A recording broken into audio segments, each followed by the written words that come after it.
So you're getting into Dark and Darker for the very first time and you have no idea where to start. Absolute beginner tips. Let's talk about it.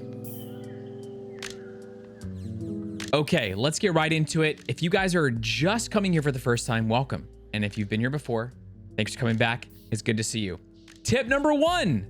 Who should you play? This is the number 1 question that I get asked by brand new players. I have no idea who to play. We have Fighter, Barbarian, Rogue, Ranger, Wizard, Cleric, Bard, Warlock, Druid, with more to come, okay? And then you can choose whether you want the female version or the male version, okay? This is my recommendation. I already know that as soon as I mention a class for a beginner and it's something that somebody plays, they're gonna be like, well, that's not a beginner class. It takes a lot of talent and skill to play. And calm down. Don't stress out, okay? This is to the absolute beginners. My recommendation is if you want to play a melee class, I would go Fighter. Fighter can do a little bit of everything. I mean, literally use every weapon. Is strong, is a very well-balanced character. And the Fighter is somebody that you could learn the melee with a bunch of the different weapons and kind of see really what you like. There's not a lot of downsides, especially right now. Fighters are very strong to choosing a Fighter. Now, if you want to try caster for the first time as a beginner, I would say Cleric. Not because there's not a lot going on, but if you're going to learn a caster, there's already automatically more going on than with the other characters. So I would say Cleric. It's more minimal than some of the other things. And then also you can play it a lot of different ways. There's a lot of versatility with playing a Cleric, a lot of different Cleric builds. We're not going to get into any of that and make it overwhelming, but if you're a beginner caster and you want to play, I would say Cleric. And then there's, of course, if you want to play range, you play a Ranger. Yeah. No, but I think Ranger is one of the best beginner classes. And the reason why is because in this game, the closer you are, essentially more danger.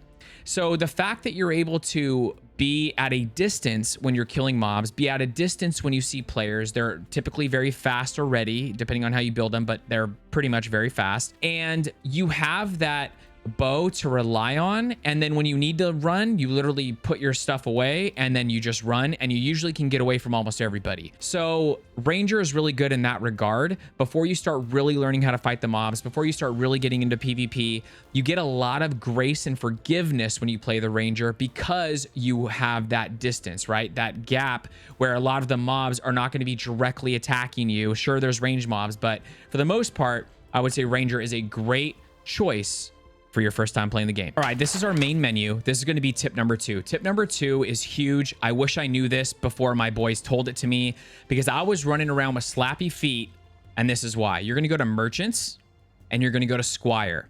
This guy is basically providing you with a kit every single time you die for free. Yes, for free. And guess what? When you first start this game, you have no money. Look at this. No money. So this is huge. This is very important, and a lot of people don't know about it. You're going to go into these early lobbies, and I promise you, look around on the ground, and you're going to see a ton of people with no shoes on, slapping their feet around because they have no idea the Squire exists. They don't have potions. They don't have bandages. They don't have protection. So what you're going to do, you're going to go to base gear. You're going to select all the items, and as you continue to level and as you continue to progress in the game, this grows. You get better stuff, more stuff. Choose everything that you want to choose. You can see all the different attributes on this. This is for dex. This is going to be for strength. And you're going to choose everything. You're going to choose where you want it to be every time you start, what hotbar you want it on, all of that. You're going to put set base gear, and then you're going to do equip base gear. And then all of a sudden, now you have the stuff that you just selected. This is absolutely massive for new players. Okay, so tip number 3 is going to be a couple of things all together because they're pretty quick. The first one is going to be dungeon knowledge. And what I mean by that is where you're going and how you're going there.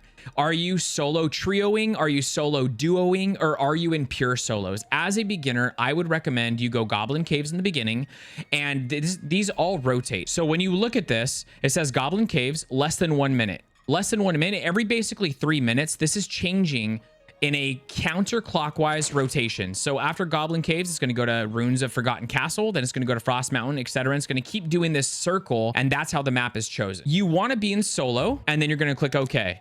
That means it'll say solos right here. I'm telling you, I still have made this mistake even recently, but in the beginning, I did not know that, and for some reason, mine was on trios.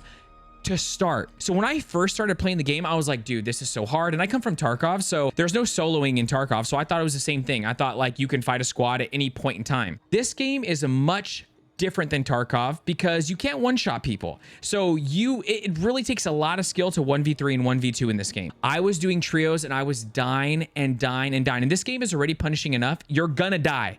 But I was dying and dying and dying because I didn't choose solos. So choose solos, make sure you're actually in a solo match. The second thing of part of this is going to be choosing your perks and skills. I didn't even do this in the beginning because I didn't know this was a thing. So at level 5, 10, 15, and then you start with 1. You're going to go over these. You're going to grab perks that you want. There's a bunch of different ones for a bunch of different play styles. That's going to be a different video on like classes and how to set them up. You're going to choose one to start. Level 5, you choose a second one. And then down here, you have your skills. So you can change this out for this, or you can change Achilles strike out for rage, whatever you want to do. That's how you're going to do that. And then the third part of this, number 3, is your quest log. All you have to do, instead of going to every single merchant, because every merchant that has one of these little medallion notifications above it, this is telling you that you can accept quests. You can look through the quests. Now, if you want to do this specifically for each merchant, you can. But the fast way to do it is go down here to quest log, and then you can do accept all. So much faster, so much easier. And you can also see them all right here as well. So bonus tip, because I didn't even think about this until right now, is I need to tell you how this works because I don't want you to get continually worked over and gear diffed by people. And so this is how it works. The gear score, when you're going into the dungeon, 24 and under, okay? At 24, not 25, 24 and under is the lowest beginner gear score matches. That means everybody in there is 24 and under. If you're 25, 26, 27, because of something put you a little over, like a green bandage or something, that is going to put you in the next category, which is 124 and under, which is a huge difference than 24 and under. So you need to make sure your gear score is either under 24, or as you start playing more and get more comfortable, go 124 or under. And then if you pass 124, you're pretty much with everybody wearing everything.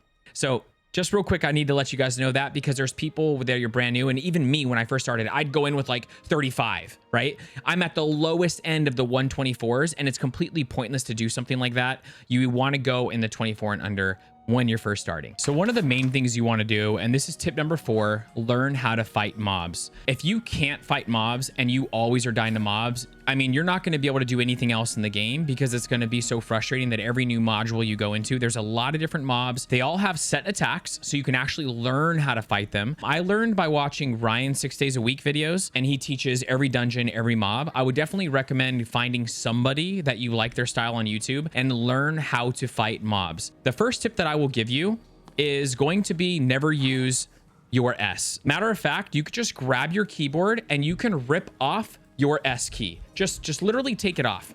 That's all you need to do, and you don't have to use it in this game ever. Literally ever. When I say don't use S, do not use S, okay? And the reason why is because, let me show you real quick in here when there's no enemies.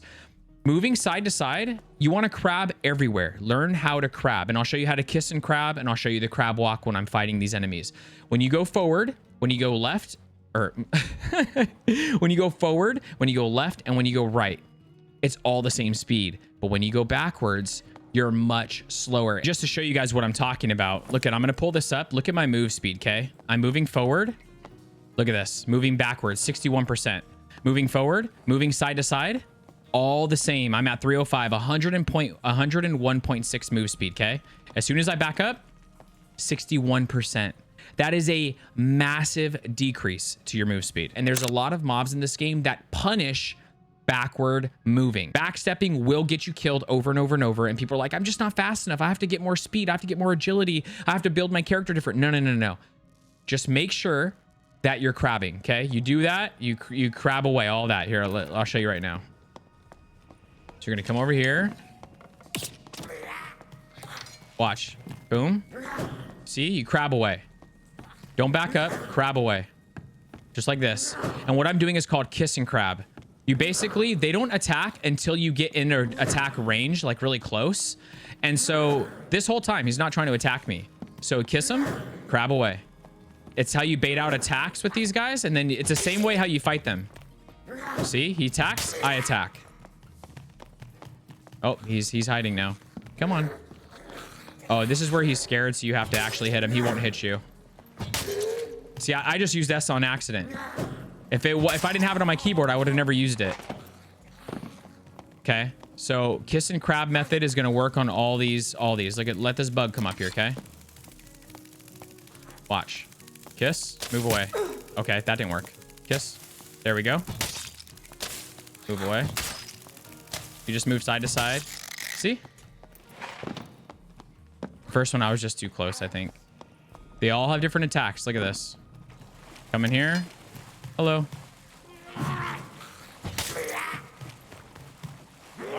Crab away. See? That's all there is to it. Okay. Tip number 6. This is a very important one. And you guys don't know how many fights I've gotten where the guy's one shot. Not because he's running from anything, but literally you come into the room and this dude is in a chest looting. And this is what his health looks like. Look at how bad my health is right now. Always heal up before you do anything else. Before you go fight more mobs, before you move into the next module, before you do anything else, always heal up. This is a problem that I had in the beginning, that one of my boys would always be like, heal up, pop a potion, pop bandies. So what you're going to do is you're just going to pop that potion and then you're going to use your bandages. Okay. Use like 1 and then 2. You can wait a second or you can sit. Sitting also replenishes health. You don't want to sit for too much. You want to use like actual healing and potions. But in the very beginning, when you have nothing, you might have to sit to replenish some of your health. And the other thing that's going to be really useful, which I'll use for the rest of this, is going to be campfires. And that is tip number 7. Always bring a campfire. Campfires replenish health, replenish spells, and replenish skills or perks, one of them. They're going to replenish that for you. And so what you're going to do is you're going to find somewhere, hopefully you're kind of by yourself, make sure no mobs are around, and you're going to pull out your campfire and you're going to set it at your feet. And then you're going to sit, use G. And then when it's burning, it's going to be replenishing all that until it goes out. So you're going to go like that. And then I'm going to sit down. And then what I should have did is pop a potion first and then sit down, because then it's going to replenish more health faster. But it still worked because we didn't have a lot to replenish. And then when everything's replenished, you're good to go. Tip number 8 is when to run and when to push. Knowing what you need to do in each situation is going to keep you alive much longer. This game is about patience. So you want to utilize that if you want to live more. The more impatient you are, the more you're going to die. And that's just how it is. And also being aware of your surroundings. If you're an absolute beginner player, you're probably going to want to avoid PvP. So if you see somebody in your area of the dungeon, it's probably better just to leave throughout the other door, go into another module, loot up and fight mobs, learn the mobs and do that kind of thing. Even when it comes to mobs, if there's a mob that you've never fought before, you think you're going to die, you have a valuable item, quest item, any of that stuff, feel free to just leave, to just run if you need to, if it's because this game is all about surviving. If you don't survive, you don't make money. If you don't survive, you don't progress. So you definitely want to practice surviving. So learning where you could have an advantage. If there's somebody that's hurt and they're fighting a bunch of mobs, maybe you can capitalize that and get a kill. Maybe it's time to push. But if they're starting to jack you up or they're hitting you, they've hit you with 2 arrows, it's not time to full send the fight. It's time to run. And when you run, this is a very, very important thing. Put away your weapons. Do not run with your weapons out. You're much faster with nothing in your hands. Free hands, turn around, and run away. Okay, tip number 9. Crouching and jump crouching is so important, and it's so strong. When you're jumping and moving like this, your whole body is moving the way that you're moving. It makes it extremely hard to hit you. If there's a ranger right here, okay, and he's shooting at me, you can go like this, crouch and look down, and he's going to miss you. You can jump and crouch, and he's probably going to miss you. You can jump and crouch like that, and it makes your body very small. It moves your head as well. So if somebody's trying to shoot me, I would go like this. I would turn, so my head is completely covered. He's not getting a headshot right here, no matter what. And the same goes for like when people are swinging. If they're doing like a horizontal swing, you can literally back up and lean back, and your guy is literally bent over completely backwards. It's how you dodge mobs. You can crouch and look down. You're literally doing all this stuff. Like good players, you'll see them jumping, crouching, moving like this. And I know it probably is making you guys feel sick, but doing all of this stuff is going to really, really help you when it comes to PvP, but it's also going to help you when it comes to mobs. Crouching and looking this way, crouching and looking that way. All of that is going to help you avoid getting hit, and something that you should utilize. All right, tip number 10 is aim for the head. I know it sounds funny because in every game you want to aim for the head, but look at the difference in damage, okay? Head, body, and limbs are at half of that, 22.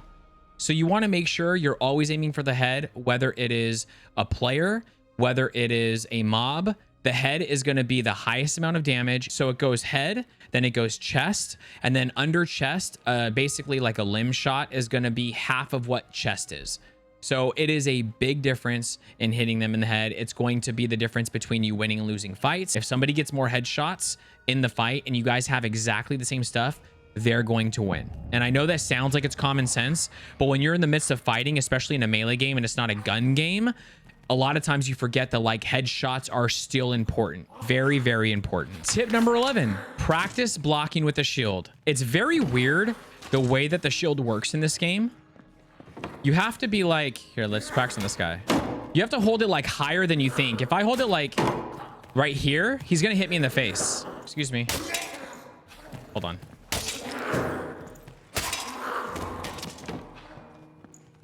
So you have to aim kind of high. Did that hit me? No, it didn't. Now he's upset. And the same goes for like if guys are like swinging to the right, you're gonna go like this.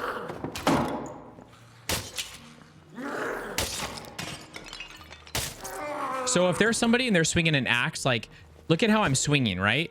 So if I'm on the receiving end of that and the swing comes around this way, you're gonna block this way. Does that make sense?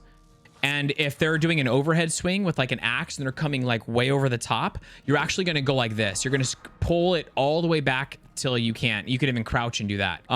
Left is the same. You're going to want to do for projectiles a little bit higher. You can block kicks. You can block kicks from mobs.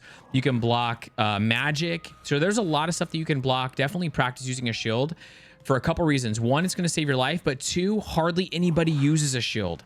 So if you're good at using a shield and a lot of people aren't using a shield, you can definitely use that to your advantage and be able to push and be more aggressive because you're just going to block their attacks, especially if they're like a ranger or they're throwing stuff at you, throwing knives, axes, all of that stuff. Tip number 12 is going to be learn what makes your class strong. This is going to be a little bit after you first start, but learning it ahead of time is only going to make it better.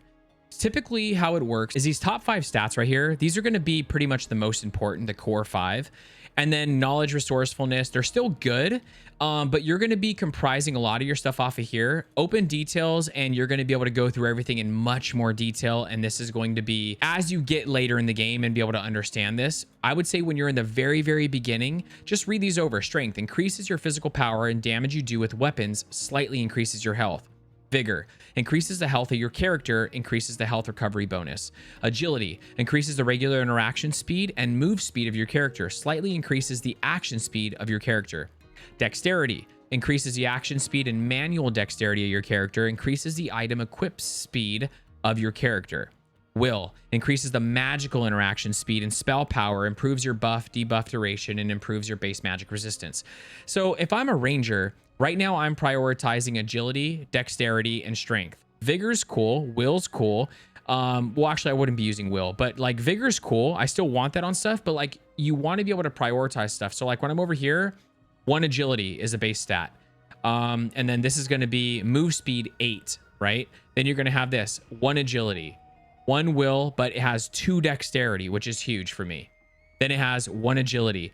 So all of these things that you are equipping, and when you go to the Squire, for instance, and you're looking at, you're going to be able to see this has 1 strength, or this is going to have 1 vigor. Which one do I want? Why do I want it? What kind of kit am I trying to build? And it also is going to depend on your playstyle too. You can play a tanky ranger. You can play like a tanky defensive ranger. You can play a very fast, aggressive ranger. I mean, you can play every class that way. You can play different ways. So definitely know like how you want to play and learn how to make that playstyle strong. Tip number 13, and this is definitely one of the most important things in the game, because a lot of the people who are winning fights and are comfortable, it's not just that they're good mechanically, it's that they know the map. They know the extracts, they know where stuff is, they know where the mobs are, they know where people move around.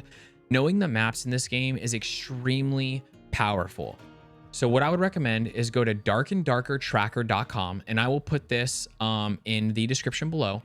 And you're going to want to pop this up on another screen, pop it up on your phone, pop it up on your iPad, and really try to learn the maps when you're playing. Each module that tells you right here, and this is so many different things you could do. Every shrine you can look at, every extraction, all the different chests, every single lion's head chest in the game, every single royal coffin in the map, what monsters, if you're hunting for specific monsters to get certain things from them for like quests or something, what resources you need, right?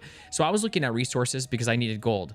As soon as I pop this up, it tells me there's gold ore in the boss treasure room. Is there anything else in here that has gold? No, literally just the boss treasure room has gold. And then if I want to unselect that, and then I want to go to like loot spawns, if I want to go to, let's say miscellaneous, if I want to do, where's their floor spikes? Look at all these areas have floor spikes. It tells you right here. Where is, let's go to monsters, right? Where is the boss?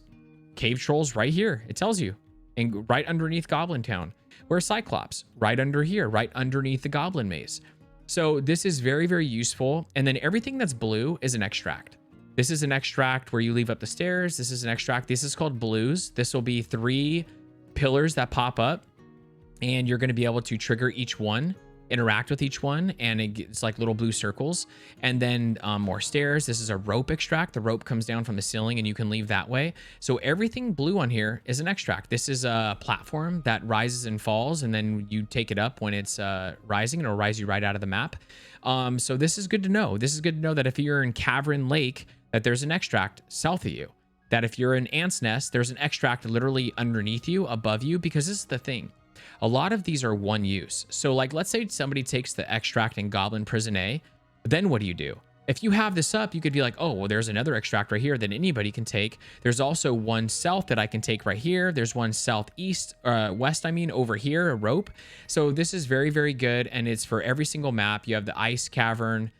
You have Inferno down when you go to hell. You have the crypt. I mean, you have it all. You have High Roller, what the difference is, why you would choose that. It's a lot of stuff that you can choose. So I definitely recommend going to darkanddarkertracker.com and learning the maps and your extracts. Tip number 14, we just got out of a raid. Now what do we do with the stuff? So there's a couple ways that you can do. There's things that you can keep, okay? And that's going to be things that literally you're going to use. Don't just fill up your stash with a bunch of junk. All of the trinkets you're going to sell to the collector. Okay, you're going to go over here, and then you're just going to click on them. Boom, boom, boom, boom. Like that, and like that. And then you're going to do make deal. And then when it comes to anything else, I do Woodsman. You could do any of these guys, though. And you just go over here to sell. And then you can sell, like, I'll sell that explosive bottle. And then if I had gear, I would sell to him. The other thing that you can do is you can go to the trade. You have to be level 20 to get this marketplace. And then you can go into here and you can go and you can sell whatever else you find on the actual market to other people. So that is how you're going to sell your valuables, make money, and get rid of your stuff. And lastly, we got tip number 15, and that is gear helps, but don't rely on it. And this is really going to come down to the fact that there is definitely a way to gear diff in the game. And that it means basically when somebody has better gear, they're most likely going to win the fight because that's kind of how the game works. But it doesn't always mean that. And the best thing that you can do is actually grab a character that you really vibe with, that you really like, whether it's Ranger, whether it's Rogue, whether it's Barb, and really try to just be good on that character. Learn the foundation portions of that character. What are the best perks? What are the best skills? How to use the axe that's the most effective, you know, the movement, the attacks, the defensive techniques, all the different things that are around that character. Put time, put energy into that character, and you're going to be way better off than trying to just play a little bit of everybody and just put good gear on. Because the truth of the matter is, even if you run good gear, it doesn't mean you're going to win the fight if you don't have the experience to match the gear. You're just going to be giving kits away to people over and over and over, because there's plenty of people that go into this game naked and are winning fights against geared players, and they're literally 1v2 and 1v3ing people, and they have bare minimum, and there's people who are trying to gear diff and they literally can't because they don't have the skill to match the gear. So gear does help. Gear is good. You definitely want to learn what you should be wearing, and you definitely should be wearing it at whatever time and point that comes. But the best thing to do above the gear stuff is to learn your character. Get comfortable, spend a lot of time on that character, And that is going to really, really help you, because then when you put on that good gear, you know how to use it. You know what that gear is doing for you, and you're going to win fights, and it's going to feel really good. You know what feels terrible? Putting on a really nice kit and dying to the first person you see. You know what feels even worse, which I've done, is putting on a really good kit, saving all of your hard-earned gold and buying a kit, looking nice, just for a couple seconds until you meet a hatchet skeleton who completely disintegrates you, and then you're up on the kill feed for everybody to see that you died to a mob. Not only is it embarrassing, but it is tragic. It is sad, and it sucks. So, gear helps, but don't rely on it. Something else I would even say is come over to Twitch, come over to YouTube, wherever you like to watch, and just look through some of the streamers and YouTubers that are playing. And a lot of people will say like what they play. So like, let's just say you're a ranger, right? And you want to learn how to be a better ranger. Well, I would just go on here and I would start looking for the people who like the cleric, trio 3, uno, dos, tres. Uno, dos, tres. Cleric. If you're wanting to learn how to play cleric, Pashi Pop is a great person to watch to learn how he plays cleric and what you should be doing. Yami is another good person. He's playing rogue right now. If you want to learn how to play rogue, if you want to learn how to play ranger, a lot of these guys are really good. It just depends on what you want to learn from them. So definitely check out some streamers, definitely check out some YouTubers, and look up a class. Don't be scared to look up a build kit. Don't be scared to look up a gameplay, 15 minutes, to watch them in one raid and be like, oh, that's how they play ranger. Oh, that's how they play rogue. It'll definitely help you progress faster. Thank you guys for stopping by and watching another video. That is going to wrap it up. If I missed anything, or you want to leave extra comments for extra tips for the new people in the comments, that would definitely help, because people will come and they read through the comments, and then they're going to get something out of what you're saying, as well as the video. If you guys did like the video though, make sure you guys like and subscribe. It does go a long way for the channel, and I super appreciate all the people who like and subscribe on, or not subscribe every video, but everybody who likes and comments on every video. It helps it go out to more people. YouTube pushes it out there. So thank you so much if you decide to do that. I hope you guys are very blessed. Hope you have an amazing rest of your night, depending on where you're at in the world. I'll catch you guys on the next one. Before you go anywhere, okay? Don't go anywhere yet. There's more videos for you. Check those out. See if anything makes you happy. And I'll see you guys soon. Peace.